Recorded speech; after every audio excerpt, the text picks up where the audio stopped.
ইসলামের প্রথম শহীদ নারী হযরত সুমাইয়া রাদিয়াল্লাহু তাআলা আনহা। সুমাইয়াকে এমন কষ্ট দেওয়া হয়েছে যা শুনবার পরে আশ্চর্য হয়ে যাবেন, দেহের লোমগুলো দাঁড়িয়ে যায়। আহারে, সুমাইয়া যখন ইসলাম কবুল করলো, আবু জাহেল যখন শুনতে পাইল সুমাইয়া ইসলাম কবুল করেছে, আবু জাহেল তাকে ঘর থেকে ধরে আনলো, মক্কার সামনে ময়দানে একটা পিলারের সাথে হাত পা গুলো বাঁধলো। সুমাইয়ার কলিজা টুকরা সন্তান আম্মার রাদিয়াল্লাহু তাআলা আনহু 18 বছরের যুবক ইসলাম কবুল করেছে। শুনবার পরে তাকেও ধরে আনছে, মাকে একটা পিলারে বাঁধলো আর সামনাসামনি হযরত আম্মার রাদিয়াল্লাহু তাআলা আনহুকে বাঁধলো। বাঁধার পরে আবু জাহেল বলে, আম্মার, শুনলাম তুমি ইসলাম কবুল করেছ, তোমার মা ইসলাম কবুল করেছে। আম্মার বলে, হ্যাঁ আমি ইসলাম কবুল করেছি, আমার মা ইসলাম কবুল করেছে। রে আম্মার, এখনো সময় আছে, ইসলাম সারিয়া দাও। এবার সুমাইয়াকে বলে, ও সুমাইয়া, এখনো সময় আছে, ইসলাম সারিয়া দাও, নতুবা এমন নির্যাতন করব, করতে করতে মেরে ফেলবো, তারপর তোমাদেরকে ছাড়বো না। আম্মার বলে, আবু জাহেল, আমার ইসলাম কবুল করেছি, মারতে মারতে মেরে ফেলতে পারো, এরপর ইসলাম ছাড়তে পারি না। এবার আবু জাহেল দুর্বল জায়গায় আঘাত করেছে, দুর্বল জায়গায়। আবু জাহেল বলে, রে আম্মার, আতাতরুকুল ঈমান আম নাখলাউ সাওবা উম্মিক, ঈমান ছাড়বে কিনা বল, নতুবা তোর সামনে তোর মাকে উলঙ্গ করব, উলঙ্গ করিয়া তোর মাকে বেয়াজ্জতি করব। চিন্তা করে দেখেন, ওই জায়গার মধ্যে আপনি আমি হইলে কি করতাম? নিজের মাকে সামনে একটা পিলারে বাঁধছে, আর 18 বছরের যুবক আম্মার রাদিয়াল্লাহু তাআলা আনহুকে একটা পিলারের মধ্যে বাঁধছে। সন্তান এবং মা সামনাসামনি। সন্তানকে বলে, আতাতরুকুল ঈমান আম নাখলাউ সাওবা উম্মিক, রে আম্মার, ঈমান ছাড়বে কিনা বল, নতুবা তোর মাকে তোর সামনে উলঙ্গ করব। কেমন কঠিন পরীক্ষা ও বন্ধু! এখন আমাদের কোনো পরীক্ষা নাই, কষ্ট নাই। এরপর যদি বলে যুবক নামাজ পড়ো, বলে প্যান্ট ভালো না, কাপড় ভালো না, সময় নাই। যুবক, এমন একদিন আসবে আফসোস করবা, আল্লাহর দরবার কি মুখ দেখাইবা? তোমার মতো যুবক, আমার মতো যুবক আম্মার 18 বছর মাকে একটা পিলারে বাঁধছে, সন্তানকে একটা পিলারের মধ্যে বাঁধছে। বান্দার পরে বলে, আম্মার, আতাতরুকুল ঈমান আম নাখলাউ সাওবা উম্মিক, ঈমান ছাড়বে কিনা বল, তোর মাকে তোর সামনে উলঙ্গ করব। আম্মার চোখের পানি সারিয়া কান্দে, এইদিকে আমার ঈমান, ওইদিকে আমার মা, আমি কোন দিকে যাব? যদি আমি আমার মায়ের ইজ্জত বাঁচাইতে চাই, ঈমান ছাড়তে হয়, আর ঈমান বাঁচাইলে মায়ের ইজ্জত ছাড়তে হয়, আমি কোন দিকে যাব? আম্মা চোখের পানিগুলো সারিয়া কান্দে আর মায়ের দিকে তাকায়, দেখি মা কি মেসেজ দেয়, মা কি বোঝাতে চায়। হঠাৎ করে মা ডেকে বলে, রে আম্মার, কাঁদবি না, চোখের পানিগুলো মুছে ফেল, সাবধান, কাঁদবি না। মা ওয়ালাদতু ওয়ালাদান ইয়াতরুকুল ঈমামা আম ঈমানা আমামা কাফের, এমন সন্তান পেটে লই নাই, এমন সন্তান জন্ম দেই নাই যে সন্তান কাফেরের সামনে ঈমান ত্যাগ করবে। মা ওয়ালাদতু ওয়ালাদান ইয়াতরুকুল ঈমানা আমামা কাফের, এমন সন্তান পেটে লই নাই, গর্ভে ধরি নাই যে সন্তান কাফেরের সামনে ঈমান ছাড়িয়া দিবে। এই কথা বলতে দেরি, আম্মার বলে, আবু জাহেল, আমাদেরকে মারতে পারো, আমাদেরকে কাটতে পারো, আল্লাহর কসম, আল্লাহর কসম, আমরা ঈমান ছাড়বো না। আবু জাহেল একটা কাপড় খুলছে, খোলার পরে বলে, রে আম্মার, এখনো সময় আছে, কালিমা ছাড়। আম্মার বলে, না, কালিমা ছাড়বো না। দ্বিতীয় কাপড়টা খুলছে, দ্বিতীয় কাপড়টা খোলার পরে বলে, এখনো সময় আছে, কালিমা ছাড়, তবু তোর মাকে উলঙ্গ করব। আম্মার বলে, আল্লাহর কসম, আল্লাহর কসম, আমার মাকে উলঙ্গ করো, বাজাই করো, ঈমান ছাড়ব না, কারণ আমাদের জীবনের চাইতে অনেক অনেক বেশি প্রিয় আমাদের আল্লাহ। আমরা তো 5 টাকার একটা চায়ের বিনিময়ে ঈমান বিক্রি করে ফেলি, আমরা তো 100 টাকার বিরিয়ানির প্যাকেটে ঈমান বিক্রি করে ফেলি। আর আম্মার নিজের চোখের সামনে মাকে উলঙ্গ করা হলো, মায়ের লজ্জা স্তরের মধ্যে বর্ষা নিক্ষেপ করা হলো, সুমাইয়াকে শহীদ করা হলো। এরপর আম্মার ঈমান ছাড়ে নাই।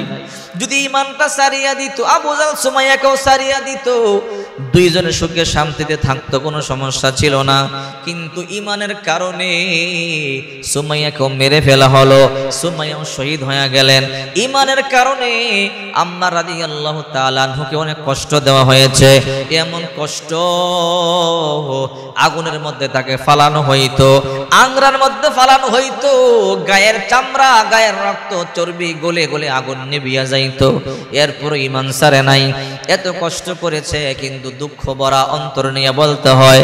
যদি বলে যুবক নামাজ পড়ো, চলো নামাজটা পড়িয়া যাও, বলে হুজুর পেন ভালো না, সময় নাই। রে যুবক, কপাল পুড়ে গেছে, এমন একদিন আসবে আল্লাহর দরবারে কাঠগড়ায় দাঁড়াইতেই হবে, আর সর্বপ্রথম তোমাকে নামাজের হিসাব দিতে হবে। রাসূল করিম সাল্লাল্লাহু আলাইহি ওয়াসাল্লাম বলেন, আউয়ালু মা ইউহাসাবু বিল আবদু ইয়াউমাল কিয়ামাতিস সালাহ, কিয়ামতের দিন সর্বপ্রথম বান্দা বান্দির নামাজের হিসাব হবে। হে বন্ধু, চিন্তা করে দেখো, আম্মা রাদিয়াল্লাহু তাআলা আনহুকে আবু জাহল বারবার বলেছে, এ আম্মার, ঈমান সারিয়া দিলে তোর মাকেও সারিয়া দিব, ঈমান না সারলে তোর মাকে তোর সামনে উলঙ্গ করে নষ্ট করা হবে, উলঙ্গ করে বেয়াজ্জতি করা হবে।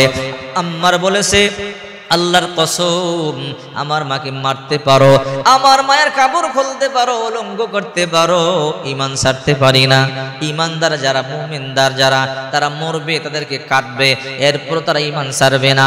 এই জন্যই তো আল্লাহ পাক রব্বুল আলামিন সূরা হামিম সাজদার মধ্যে বলেন, ইন্নাল্লাযীনা ক্বালু রাব্বুনাল্লাহু সুম্মা ইসতাকামু তাতানাজ্জালু আলাইহিমুল মালায়েকা আল্লা তাখাফু ওয়ালা তাহজানু আবশিরু বিল জান্নাতিল্লাতী কুনতুম তুআদুন।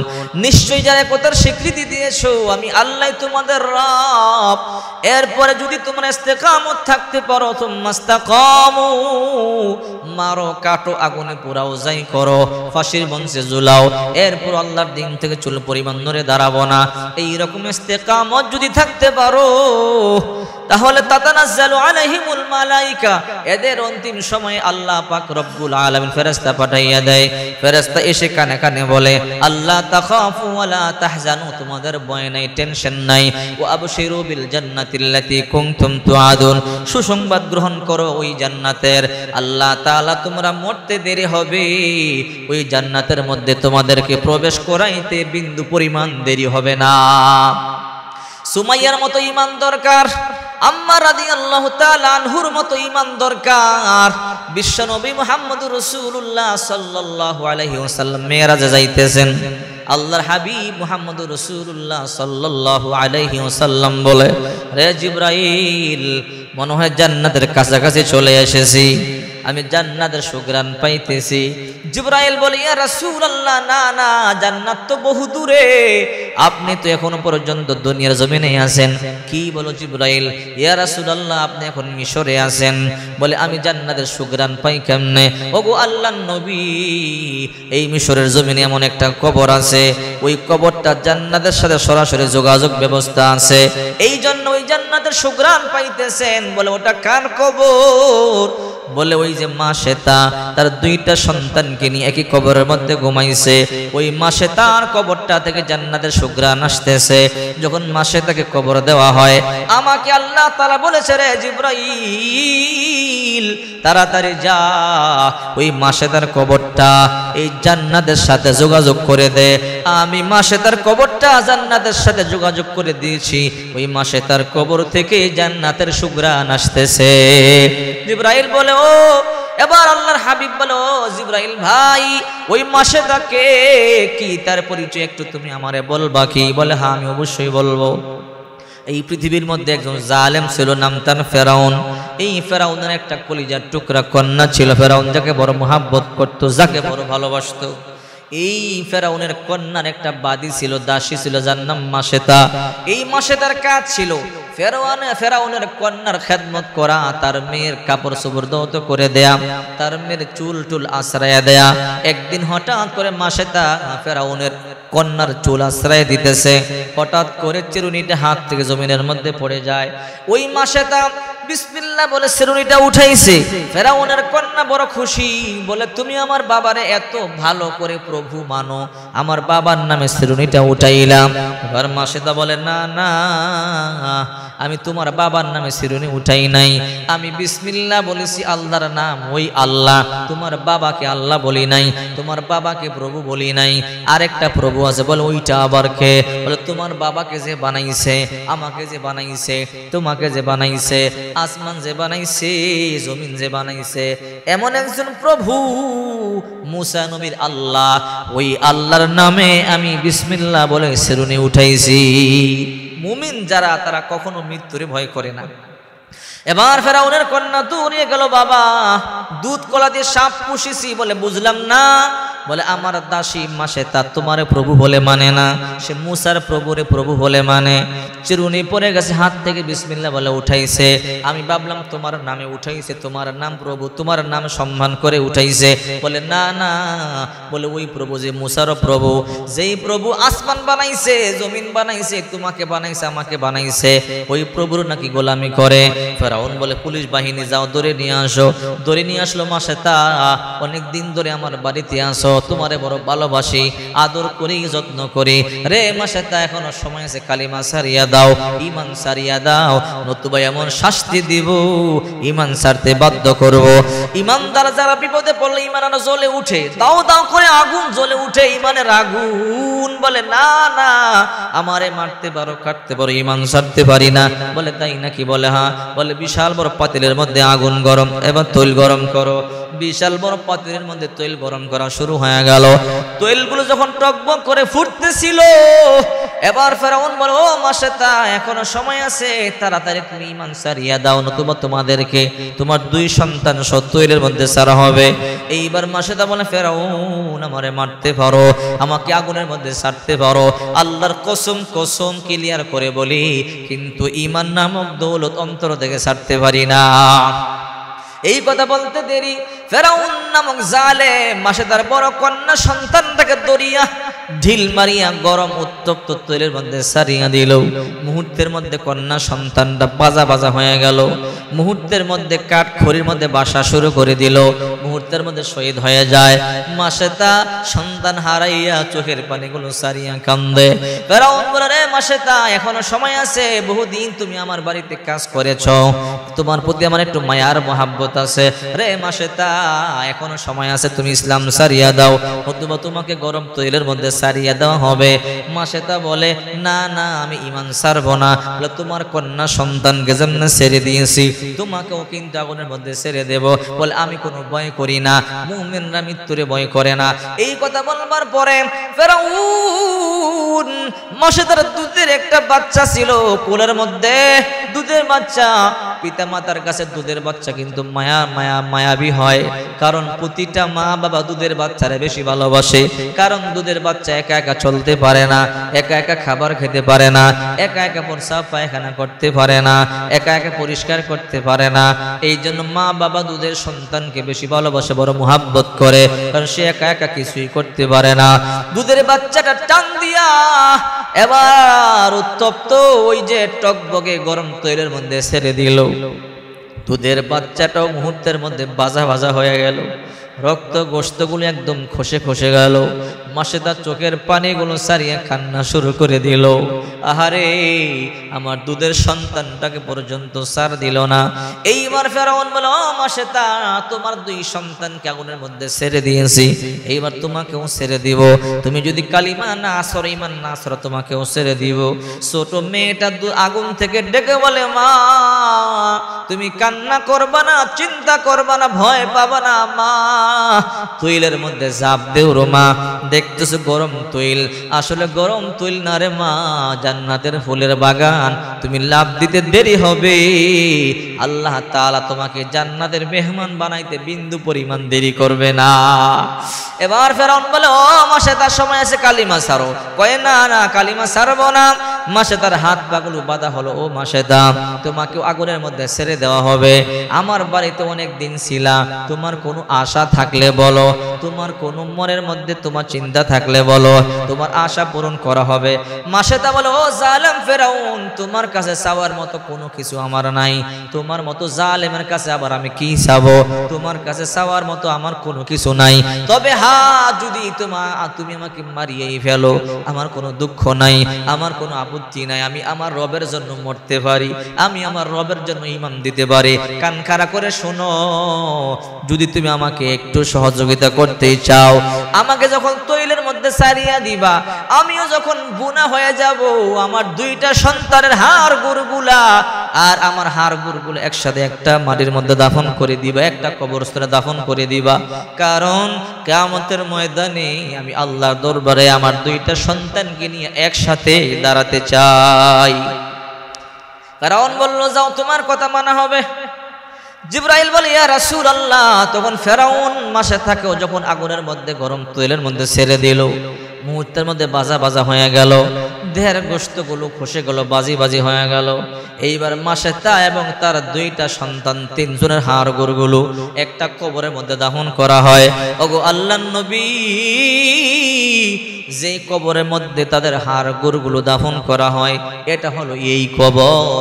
আপনি এখন জান্নাতে আসেন না, এই জান্নাত বহু দূরে, এই কবর থেকে জান্নাতের সুঘ্রাণগুলো পাইতেছেন।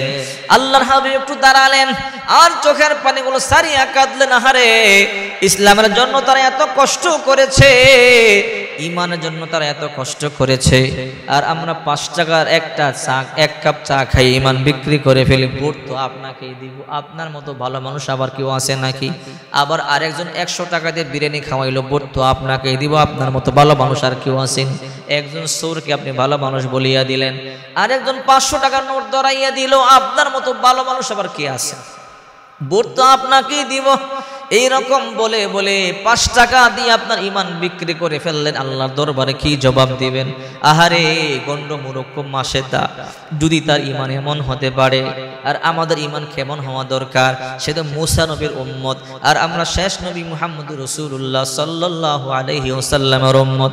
আমাদের ইমানটা কেমন হওয়া উচিত একবার চিন্তা করে দেখছেন নি? এই জন্য আল্লাহ পাক রব্বুল আলামিন বলেন সূরা হামিম সাজদার মধ্যে, ইন্নাল্লাযীনা ক্বালু রাব্বুনাল্লাহ সুম্মা ইসতাকামু তাতানাজ্জালু আলাইহিমুল মালায়েকা আল্লা তাখাফু ওয়া লা তাহজানু ওয়া আবশিরু বিল জান্নাতিল্লাতী কুনতুম তুআদুন।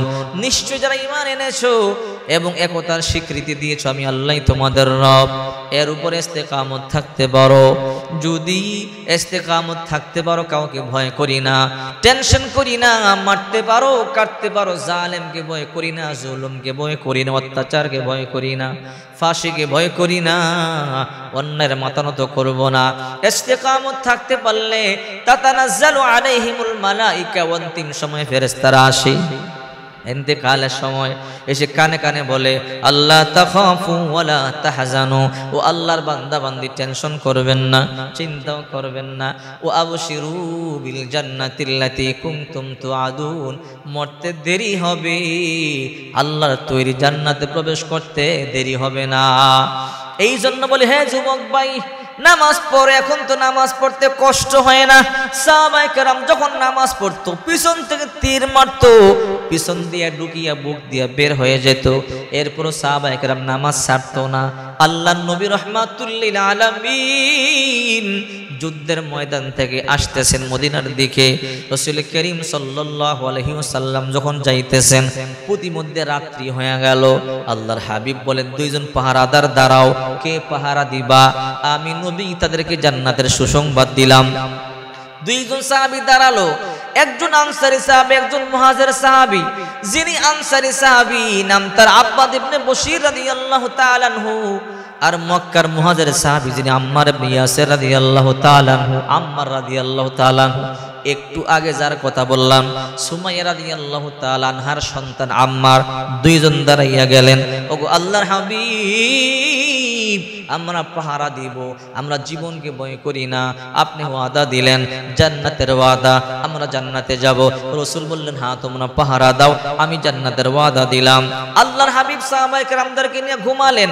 2 জন সাহাবী, আব্বাদ ইবনে বশির রাদিয়াল্লাহু তাআলা আনহু, আম্মার ইবনে ইয়াসির রাদিয়াল্লাহু তাআলা আনহু, 2 জন পাহারা দেয়। মদিনার আনসারী সাহাবী বলে, ও মুহাজের ভাই, দুইজন একসাথে পাহারা দিয়ে কি লাভ হবে? একজন আধা রাত ঘুমান, আর একজন আমি এরপরে আপনাকে জাগাইয়া দিব। আর একজন আধা রাত পাহারা দিবে, আধা রাত করে, অর্থাৎ অর্ধেক রাত একজনে দিবে আর অর্ধেক আরেকজনে দিবে। দুইজন একত্রে দিয়ে তো কোনো লাভ নাই। এবার বলল, তাহলে প্রথমে কে দিবে? মদিনার আনসারী সাহাবী আব্বাদ ইবনে বশির রাদিয়াল্লাহু তাআলা আনহু বলে, আমি দিব। ঠিক আছে, পাহারা দাও, অর্ধেক রাত্রে আবার আমি আপনাকে জাগাইয়া দিব। আব্বাদ ইবনে বশির রাদিয়াল্লাহু তাআলা আনহু পাহারা দেয়। মনে মনে চিন্তা করে, শুধু পাহারা দিয়ে কি লাভ, একটু নামাজ আদায় করি, সময়টা কাটবে। এমনি শুধু শুধু পাহারা দিয়ে কি লাভ, নামাজও আদায় করি, পাহারাও হবে, সময়ও যাবে। আব্বাদ ইবনে বশির রাদিয়াল্লাহু তাআলা নামাজের মধ্যে দাঁড়াইয়া গেলেন। পিছন দিক দিয়ে শত্রু বাহিনী তাকাইয়া দেখে একজন পাহারা দেয়। মনে মনে ভাবে, কে দাঁড়াইয়া রইল, দেখি মানুষ নাকি গাছ। পিছন দূর থেকে তীর মারে, তীর পিছন দিক দিয়া লেগে বুক দিয়ে বের হয়ে যায়, তারপর নামাজ ছাড়ে না, তারপর নড়ে সরে না। ওই যে ওই ব্যক্তি আবারও তীর মারল, আবারও তীর পিছন দিক দিয়ে ঢুকিয়ে বুক দিয়ে বের হয়ে গেল, আবারও তীর মারল, তিনটা তীর মারল, তিনটা তীর পিছন দিক দিয়ে ঢুকিয়ে বুক দিয়ে বের হয়ে গেল। এরপরও ওই লোকটা আশ্চর্য হয়ে গেল, মনে হয় গাছ হবে, মানুষ হবে না। মানুষ হলে তো ততক্ষণে নড়ে সরে যেত। ওই শত্রু চলে গেল। কিছুক্ষণ পরে আব্বাদ ইবনে বশির রাদিয়াল্লাহু তাআলা আনহু নামাজ পড়তেছে, কিন্তু তিনটা তীর পিছন দিক দিয়ে ঢুকিয়ে বুক দিয়ে বের হয়ে গেল।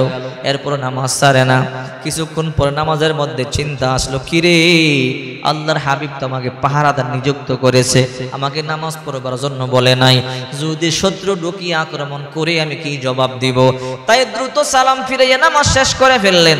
নামাজ শেষ করিয়া হযরত আম্মার ইবনে ইয়াসির রাদিয়াল্লাহু তাআলা আনহুকে ডাকলেন। আম্মার ইবনে ইয়াসির রাদিয়াল্লাহু তাআলা আনহু জাগিয়া দেখে আশ্চর্য ঘটনা, তিনটা তীর পিছন দিক দিয়ে ঢুকিয়ে বুক দিয়ে বের হয়ে গেছে। কিরে ভাই, তোমার পিছন দিক দিয়ে তীর ঢুকলো কখন? তোমার বুক দিয়ে বের হলো কখন? বলে, আল্লাহর কসম, আমি নামাজ পড়তেছিলাম, কখন তীর ঢুকেছে আমি টের পর্যন্ত পাই নাই। আমি সূরা কাহফ তেলাওয়াত করতেছিলাম। আল্লাহর কসম, যদি আল্লাহ নবী আমাকে পাহারাদার নিযুক্ত করেছে এই কথা মনে না পড়তো, তাহলে আমি এই সূরা কাহফ শেষ না করে নামাজে আমি সালাম ফিরাইতাম। আমার নামাজে মনে পড়ে গেছে আল্লাহর হাবিব তো আমাকে পাহারাদার নিযুক্ত করেছে। চিন্তা করেন, তিনটা তীর ঢুকেছে, পিঠে দিয়ে দুইটা বুকে দিয়ে বের হয়েছে, সেটা টের পায় নাই। নামাজ পড়তেছিল। সাহাবায়ে কেরাম ইবাদত বন্দেগী কেমন করতেন? তো এই জন্য আমাদের ইবাদত বন্দেগী করতে হবে সাহাবায়ে কেরামদের মতো, 5 ওয়াক্ত নামাজ আদায় করতে হবে। কারণ মরবার সাথে সাথে তো নামাজের হিসাবটি আগে দিতে হবে। আউয়ালু মা ইউহাসাবু বিল আবদি ইয়াউমাল কিয়ামাতিস সালাহ। নামাজের হিসাব ছাড়া এক কদমও কেউ নড়তে পারবে না। আর এখন নামাজের কথা বলে পরে নামাজ পড়বো। আরে ভাই, পরে পড়বেন কবে? পরে করতে করতে এমন একদিন আসবে, শেষ মালাকুল মাউত চলে আসবে, আপনাকে নিয়ে যাবে, আর নামাজ পড়া